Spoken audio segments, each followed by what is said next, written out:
왜 그랬었나 보니까 처음에는 저도 하나님의 영광을 위해 시작했던 일인데 갈수록 이제 반복되다 보니까 어렵더라고요. 마음이 어렵고 이제 누군가가 뭐 그게 전부는 아닙니다만 좀 이해하기 쉽도록 말씀을 드리자면 누군가가 칭찬하지 않고 봐주지 않다 보니까 불만이 생기는 거죠. 나 이렇게 열심히 하는데, 나 되게 수고하는데, 이게 다는 아닙니다. 이해하기 쉽도록 말씀을 드리는 거예요. 그러다 보니까 어느 순간 하나님의 영광을 위하여 하던 일들이 감사가 사라지고 불만으로 다가오더라고요. 그래서 죄를 지었습니다. 회개하고 있어요. 금요일부터 토요일까지 계속 회개했고요. 오늘 또 목사님 말씀을 통해 그 감사에 대한 이야기를 접하게 되니까 더 후회하게 되고 회개하게 되었습니다. 이번 한 달 누구보다도 감사를 선포하시고 감사를 고백하시고 감사 속에 역사하시는 하나님을 경험하시길 바랍니다. 무조건 감사하세요. 무조건 감사 속에서 역사하시는 살아계신 하나님을 믿습니다. 아멘. 자, 오늘 말씀은 창세기 11장 1절에서 9절 제목으로 바벨의 탑으로 우리 함께 은혜를 나누겠습니다. 1절에 우리 1절을 함께 읽어보겠습니다. 시작. 온 땅의 언어가 하나요 말이 하나였더라. 언어가 하나였던 때가 있었습니다. 이때의 언어는 하나님이 사용하시던 언어였을 거라고 생각이 됩니다. 히브리 말은 아니었을 것 같아요. 누구도 알 수 없죠. 그때 그 언어가 무슨 언어였는지. 하나님이 사용하시던 언어였고 인간과 소통하시던 바로 그 언어, 처음 아담의 입을 통하여 흘러나왔던 그 언어였죠. 이때 하나님은 인류에게 번성의 은혜를 베푸셨고 중시조 노아를 통해서 많은 사람들이 하나님의 기뻐하시는 뜻대로 땅 위에 가득할 수 있었습니다. 사람의 수가 점점 많아지자 이제 사람들은 각자가 살 공간들, 자기의 터를 마련하기 위해서 자기들의 세력을 이루기 위해서 흩어지게 됩니다. 2절을 함께 읽겠습니다. 이에 그들이 신할 평지를 만나 거기 거류하며, 여기에서 이에 그들이라는 단어가 나옵니다. 이 그들은 동쪽으로 향하고 있었고요. 동쪽으로 향하다가 신할이라는 평지에 도착하게 된 거예요. 이 그들은 누구냐면 앞장에 소개되는 창세기 10장 8절에서 10절 니므롯이라는 사람과 그의 추종자들임을 문맥을 통해 알 수 있습니다. 우리 앞장 10장 8절에서 10절을 함께 읽도록 하겠습니다. 구스가 또 니므롯을 낳았으니 그는 세상의 첫 용사라.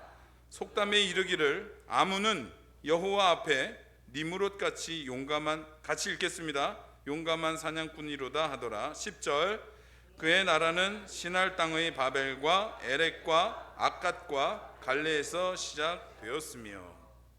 아멘.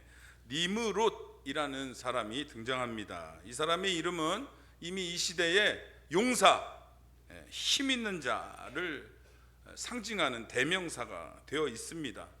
이미 많은 사람들에게 이 니므롯이라는 이름이 알려져 있는 겁니다, 이 시대에. 그래서 속담까지 생겨날 정도입니다. 어떤 아무개가 만약에 조금 힘이 세 보이거나 날렵하거나 그러면 아이고 니므롯 같구나 라는 속담이 생겨날 정도로 이 니므롯은 당시에 이 시대에서 꽤 유명한 용사였던 것입니다. 이 니므롯은 우리가 잘 아는 노아의 아들 중에 아버지의 하체를 조롱했던 함, 그래서 저주를 받죠. 종이 될지어다, 이 저주를 받았던 함의 후손입니다. 함의 후손이에요. 그러니 저주가 흐르는 가문에서 태어난 사람 중에 용사의 달란트를 가지고 태어났으니 무엇을 집착하게 될까요? 이 가문에 흐르는 저주를 벗어나기 위해서 뛰어난 권세나 뛰어난 명예를 갖고자 집착했을 것은 뻔한 일이죠. 그리고 실제로 니므롯이 가진 힘과 용맹함은 많은 이들이 따르기에 충분한 매력을 가지고 있었던 거예요. 그래서 이를 따르는 추종자들이 무리를 이루고 이제 거주할 땅을 찾던 중에 동쪽으로 향하던 중에 시날이라는 평지를 만나게 된 거죠.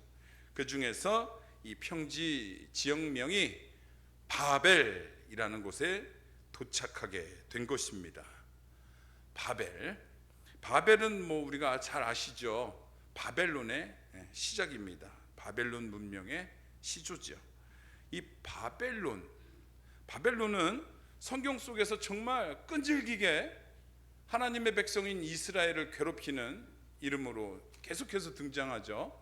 어디서부터 어디까지 등장하냐면 여기 창세기 바벨에서부터 시작해서 요한계시록까지 등장합니다. 끝까지 따라다니는 거예요. 끝까지 따라다니면서 하나님을 대적하는 자의 대명사가 되는 거죠.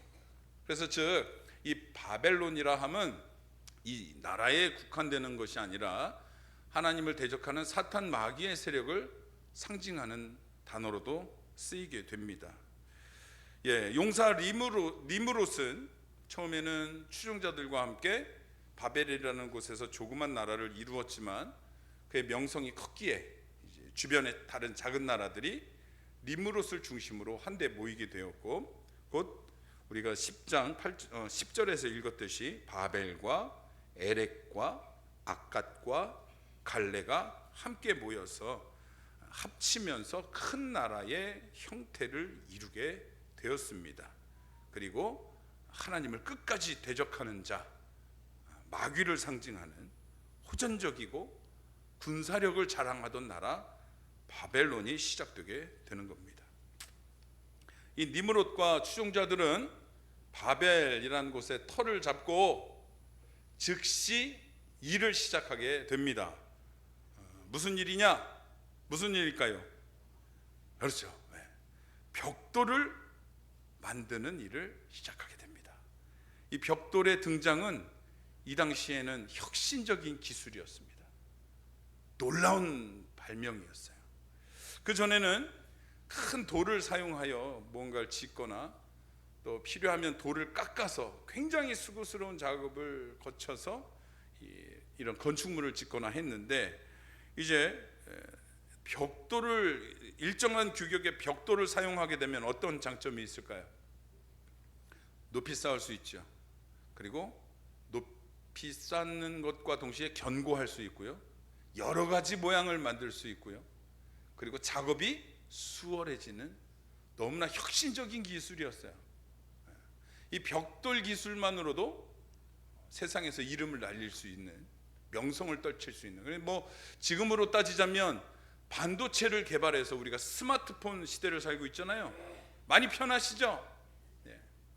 스마트폰의 시대를 열어준 반도체만큼이나 벽돌의 등장은 혁신이었습니다.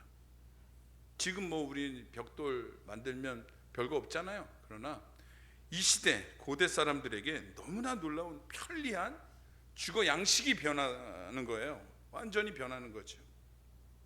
그러면 이제 이 놀라운 기술의 발전, 놀라운 혁신적인 벽돌의 등장, 이것으로 인해서 이제 인류는 굉장히 편리해지고 굉장히 이 문명이 발전하게 되는데요, 여기서부터가 매우 중요합니다. 우리에게 뛰어난 기술로 인류의 삶이 편해지고 사람의 기술들이 주목받게 되는 바로 이때가 정말 중요합니다. 이게 과연 무엇을 위한 기술이고 무엇을 위한 발전인가, 무엇을 위한 편리이고 무엇을 위한 혁신인가, 그게 정말 중요하다는 거예요. 이 기술 발전으로 우리는 무엇을 추구해야 하는가? 기술과 편리를 통해서 우리가, 하나님 백성인 우리가 하나님께 영광을 돌리려 함인가? 아니면 내 이름을 드러내기 위함인가? 이게 반드시 먼저 선행되어져야 하는 고민이라는 거죠. 이게 정말 중요한 거예요. 니므롯은 어떤 걸 택하는지 함께 보겠습니다. 이들은 벽돌의 등장으로 인해서 새 목표를 세우게 됩니다. 그것은 이전에는 감히 넘보지 못했던 것이었어요.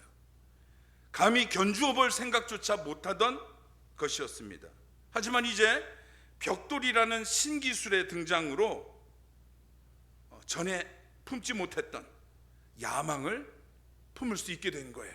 뭐예요? 하늘에 닿는 탑을 쌓자라는 야망이었어요.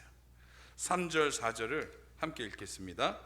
서로 말하되 자 벽돌을 만들어 견고히 굽자 하고 이 벽돌로 돌을 대신하며 역청으로 진흙을 대신하고 또 말하되 자 성읍과 탑을 건설하여 그 탑 꼭대기를 하늘에 닿게 하여 우리 이름을 내고 온 지면에 흩어짐을 면하자 하였더니 아멘. 네, 이들이 탑을 쌓은 이유는 하늘에 닿는 탑을 세우기 위함이었던 거예요. 왜 하늘에 닿아야만 할까요?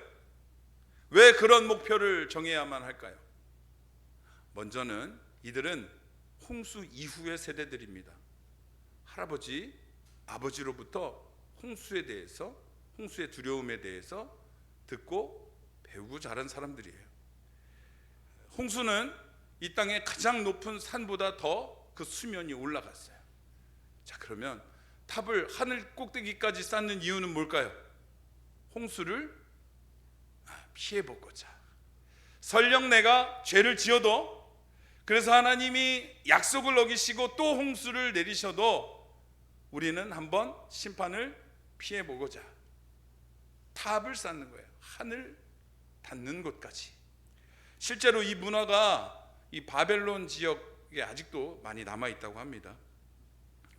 그리고 둘째는 이게 이제 진정한 목표죠. 이들의 진정한 목표인데요,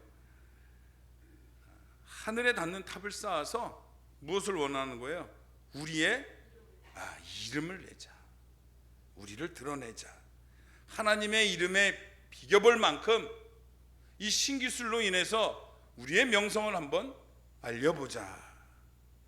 우리도 하나님 의지 않고 살아갈 수 있음을 보여주자. 우리도 하나님만큼 높아질 수 있다라는 것을 한번 보여주자. 그것을 상징하는 탑을 세우자라는 것이었습니다. 이게 바로 이들의 진짜 목적이었죠.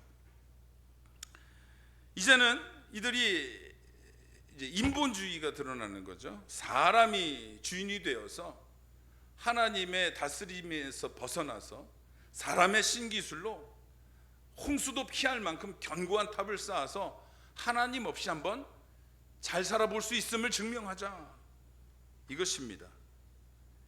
사무엘상에서 잘 드러나는 바로 그것이죠. 하나님의 통치로 은혜의 세월을 살아가던 신정국가 이스라엘이 왕 중의 왕이신 하나님께 무엇을 요청하냐면 이제 우리에게 왕을 세워주십시오. 왕 중의 왕 앞에서 이제 우리에게 왕을 세워주십시오 합니다. 마치 이전에는 왕이 없었다는 듯이 굴고 있어요. 얼마나 어리석은 요청이고 얼마나 어리석은 요구입니까? 니므롯과 이 추종자들이 지금 하나님의 다스림을 거부하며 나오는 것, 우리가 우리 힘으로, 사람의 힘으로 얼마든지 살아보겠다, 높아져 보겠다 하는 것, 바로 그것이죠. 이걸 우리는 뭐라고 그러나요?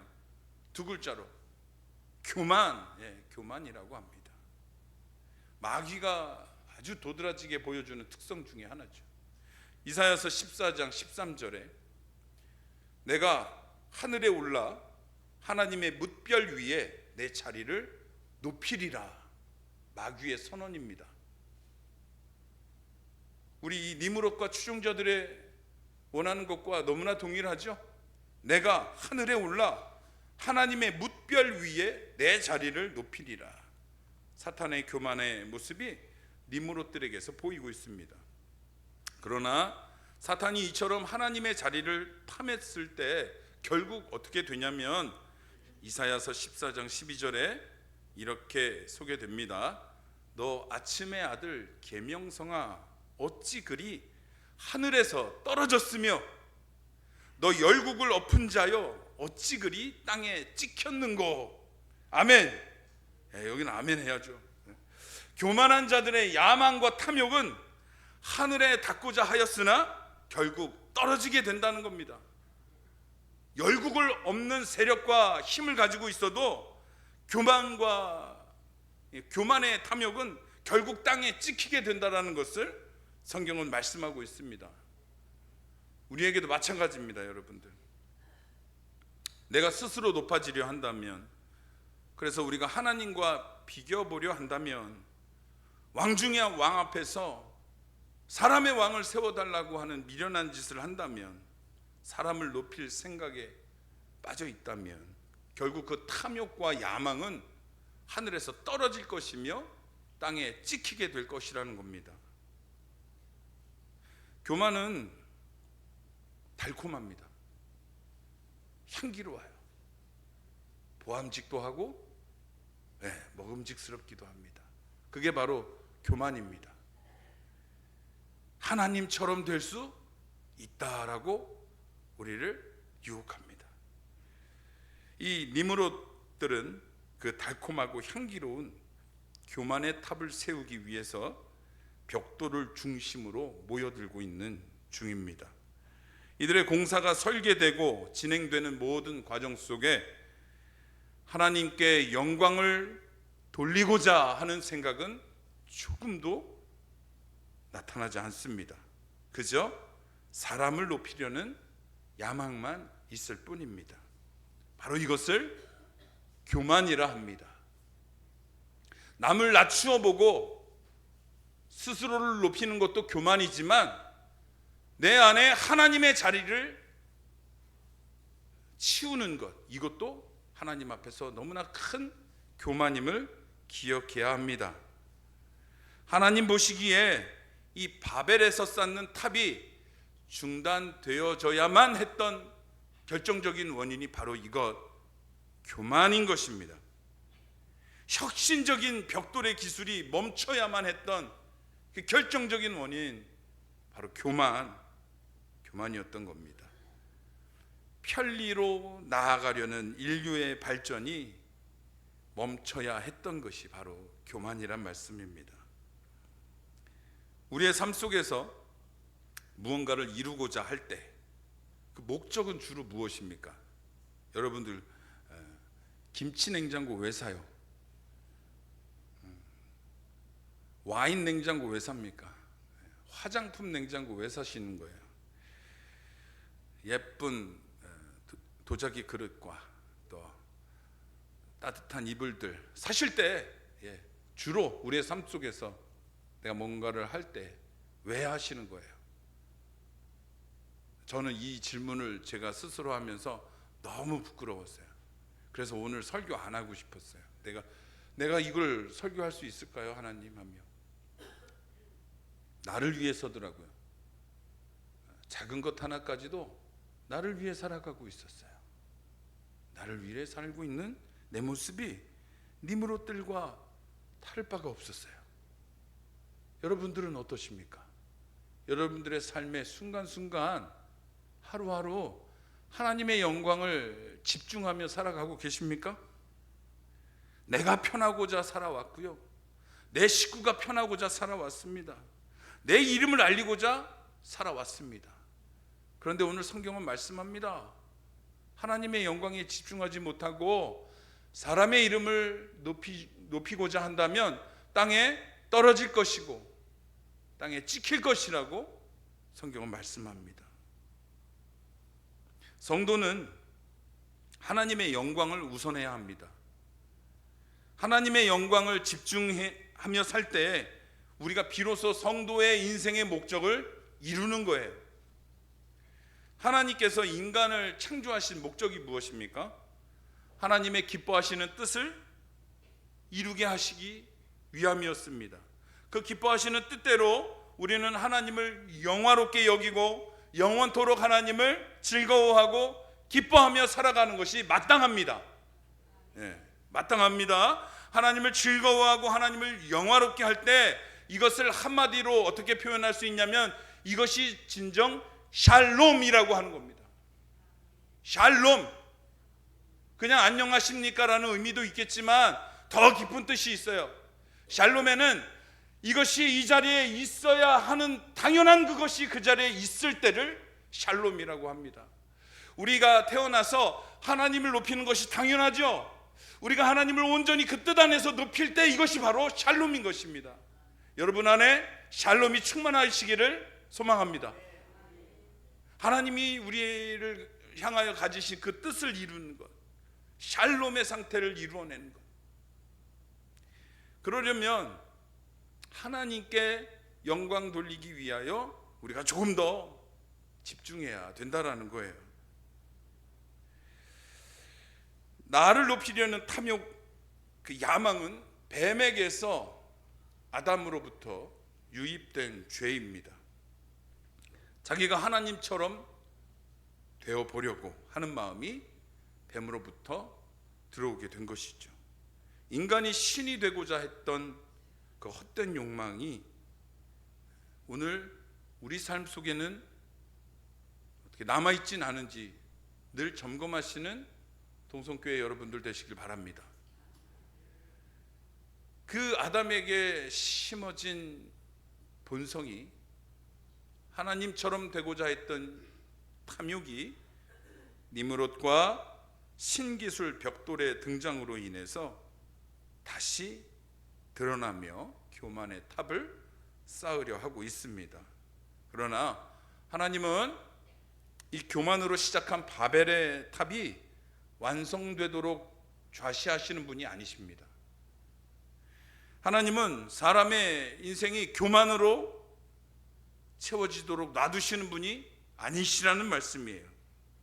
5절과 9절을 우리 함께 읽어보도록 하겠습니다. 여호와께서 사람들이 건설하는 그 성읍과 탑을 보려고 내려오셨더라. 여호와께서 이르시되 언어도 하나이므로 이같이 시작하였으니 그 하고자 하는 일을 막을 수 없으리로다. 자, 우리가 내려가서 거기서 그들의 언어를 혼잡하게 하여 그들이 서로 알아듣지 못하게 하자 하시고, 여호와께서 거기서 그들을 온 지면에 흩으셨으므로 그들이 그 도시를 건설하기를 그쳤더라. 그러므로 그 이름을 바벨이라 하니 이는 여호와께서 거기서 온 땅의 언어를 혼잡하게 하셨음이니라. 여호와께서 거기서 그들을 온 지면에 흩으셨더라. 아멘. 저들의 동기는 교만으로 시작한 인간의 명성을 떨치려는 행동이었습니다. 그리고 그들이 원했던 것은 사람의 이름을 알리고 흩어짐을 면하자였습니다. 그러나 오늘 9절에 보니까 보기 좋게 하나님은 그들의 원하시는 것을 깨부수셨습니다. 오히려 한 사람도 서로 소통하지 못하고 더 뿔뿔이 산산이 흩어지게 되는 것을 우리가 성경을 통해 볼 수 있습니다. 불순한 동기를 아신 하나님께서는 오늘 본문에 보면 내려오셨다라고 표현을 하고 계시죠. 이건 뭐 거리를 이야기하는 게 아닙니다. 하나님은 하늘에 계시고 이때 자세히 보시려고 뭐 내려오셨다 이런 의미가 아닙니다. 하나님이 개입하셨다라는 의미로 받으시면 되겠습니다. 하나님이 개입하시고 이들이 가지고 있는 야망, 탐욕을 보시고 하나님께서 뿔뿔이, 아주 뿔뿔이 흩으시는 결과를 우리가 보게 됩니다. 여러분들, 말씀을 마무리하겠습니다. 바벨의 탑이 아무리 멋지고 웅장한 결과로 나타날지라도 하나님은 화려한 것이라고 해서 무조건 놔두시는 하나님이 아닙니다. 동기가 불순하다면, 교만으로 시작한 동기라면 반드시 막으시는 것이 하나님이십니다. 반대로 열매가 보잘것없더라도 그것이 하나님의 영광을 위하여 시작한 일이라면 하나님 나라에선 가장 귀하게 여기는 것이 또 하나님이십니다. 우리의 인생은 화려하고 빛이 나야 합니다. 어디에서? 주 안에서. 할렐루야. 우리의 인생은, 다시 한번, 우리의 인생은 화려하고 빛이 나야 합니다. 우리 따라해 볼까요? 좋아요. 우리의 인생은 화려하고 빛이 나야 합니다. 어디에서요? 주 안에서. 아멘. 주 안에서 빛이 나야 합니다. 세상에서 빛이 나는 걸 뭐 하나님이 알아서 하시겠죠. 그건 하나님 뜻 안에서 열심히 하다 보면 하나님의 영광을 위하여 우리를 세우실 때도 있습니다. 하나님의 이름을 높이기 위하여 우리를 사용하실 때도 있습니다. 우리는 그 순간 주목하고 집중해야 될 것이 내가 지금 하나님의 영광을 바라고 있는가, 하나님께 영광을 돌리고 있는가, 이것입니다. 이것에 주목해야 된다는 거예요. 하나님 앞에 교만하면 반드시 망하게 된다는 것, 오늘 창세기 11장을 통해 우리가 다시 한번 확인하게 됩니다. 성도의 삶은 날마다 나의 이름을 지어가는 거라고 합니다. 나의 이름을 지어가고 하나님의 이름을 새기는 것이 성도의 삶이라고 말합니다.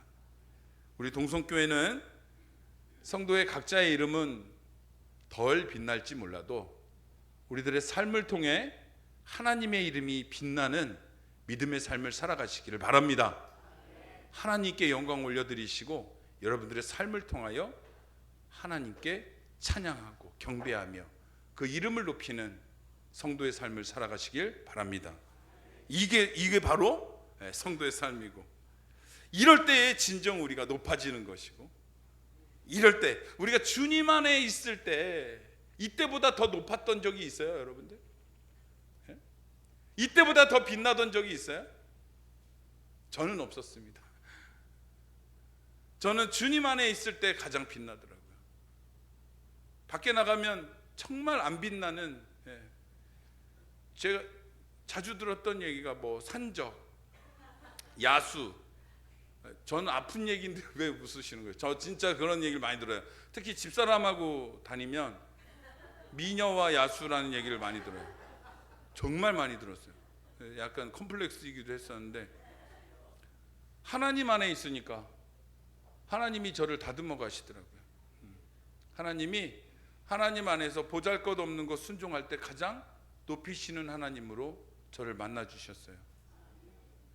여러분들도 하나님 안에서 낮아지십시오. 하나님이 높이실 것입니다. 하나님의 영광에 집중하십시오. 하나님께서 당신의 인생을 축복하실 것입니다. 우리의 세상 삶의 인생에 너무 집중하지 마세요. 하늘에서 떨어지고 땅에 찍히게 될 것입니다. 하나님의 말씀을 무겁고 귀하게 여기시고 오늘 목사님의 말씀처럼 감사로 무장하시는 한 달 되시길 바랍니다. 감사하는 자에게 교만이 찾아올 수 없죠. 감사하십시오. 예수 안에 생명이 있습니다.